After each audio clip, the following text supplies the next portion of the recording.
वाचताना कथा आहे की कविता असा संभ्रम पडावा अशी काहीशी या कथांची अनोखी रचना माणूस असण्याच्या आठवणी या पुस्तकाच्या रूपानं वाचकांच्या समोर गणेश विस्पुते मांडतात.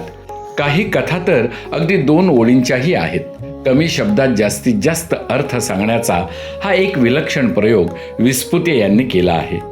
या कथा लघु किंवा अतिलघु असल्या तरी आशयघन आहेत.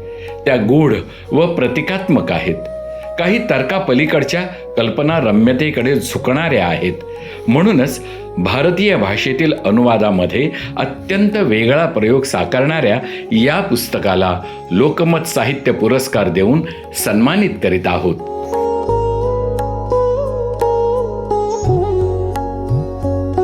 यानंतर अनुवादमध्ये दुसरा पुरस्कार आहे जो भारतीय भाषामध्ये आहे, माणूस असण्याच्या आठवणी. लेखक आहेत गणेश विस्पुते. प्रथम अभिनंदन, आपल्याला लोकमत साहित्यिक पुरस्कार हा मिळालेला आहे. काय सांगाल, आपली प्रतिक्रिया काय आहे यावर? मुळात मी कवी असलो तरी गेली 4 दशकं आणि 4 दशकांहूनही अधिक काळ भाषांतर करतोय. आणि भाषांतराची माझी भूमिका ही आहे की अशा पद्धतीची पुस्तकं आपण आपल्या भाषेत मराठीत आणली पाहिजेत, जी आपली भाषा वाढवतील, ज्या आपल्या भाषेला काहीतरी अधिकचं देतील. नवा रूपबंध असेल, नवीन आशय असतील किंवा वेगळ्या प्रकारच्या अशा गोष्टी असतील ज्यांनी आपल्या भाषेला काहीतरी अधिकचं मिळेल. त्यामुळे मी 4 दशकांहून अधिक हे भाषांतर करतोय. आणि यात मी वेगवेगळे फॉर्म्स, वेगवेगळे रूपबंधांमधून, वेगवेगळ्या भाषांमधून भाषांतरं केली आहेत. मी हिंदीमधनं केली आहेत, इंग्रजीतनं केली आहेत, उर्दूमधनं भाषांतरं केली आहेत.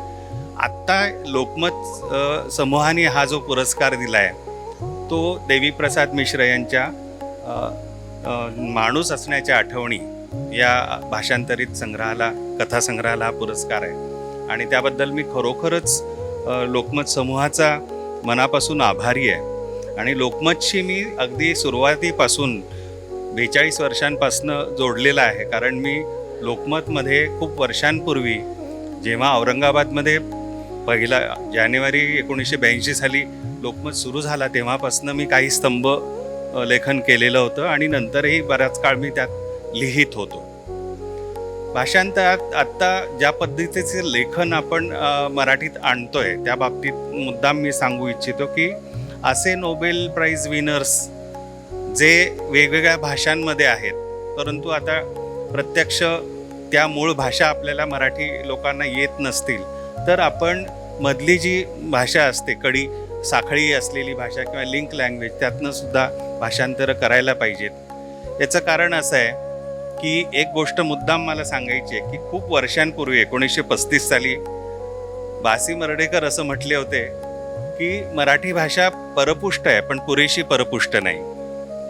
परंतु त्या वाक्याचा उत्तरार्ध असा आहे की मराठी भाषा फक्त भाषांमध्ये येणारं जे साहित्य आहे ते केवळ इंग्रजीतून येणारं साहित्य नको आहे, ते वेगवेगळ्या युरोपियन भाषांमधून यायला पाहिजे. आणि त्यातून जर ते आलं तर मराठी भाषा अधिक पुष्ट होईल, पोषक असं त्यात काहीतरी सत्व येतील. त्यामुळे मी लोकमत समूहाचं पुन्हा एकदा अभिनंदन यासाठी करू इच्छितो की त्यांनी एक स्वतंत्र पुरस्कार यावेळेला विदेशी भाषांसाठी सुरू केलेला आहे.